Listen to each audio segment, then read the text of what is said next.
I'd encourage people who are, whether in school here or elsewhere, to really think about the opportunities outside the city you're in, or in a field that you haven't quite, necessarily wrapped your mind around, but, really seek out unusual types of learning, because that is what will make you, grow, I think, at an accelerated path.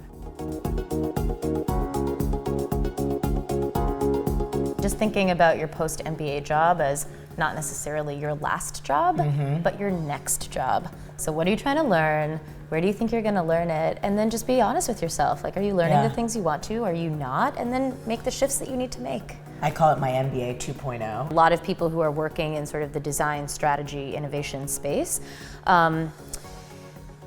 no two people have the exact same job description. So let me start by saying that. So what does that mean? That means that there isn't nearly as much of a predictable cycle of recruiting, of hiring.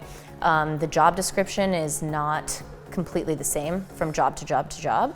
And so I think a lot does ride on the individual sort of crafting the job and making it their own. And I look back on my experience. I come from, a nonprofit background, came to the MBA, not quite looking for anything in particular, but hoping to feel inspired, suspecting that strategy and business design might be areas that I wanted to go into, but not feeling entirely sure that that was really going to be my path. And so it took, sort of pivoting a few times along the way for me to get to know myself well enough and for me to get to really understand the types of opportunities that would be right for me. And so I feel like it took me gaining a little bit of maturity both throughout the program and then a couple of steps out to really realize, hey, this gig at Fidelity Labs is the one that's going to be right for me, where I'm going to feel self-actualized and really challenged and fulfilled.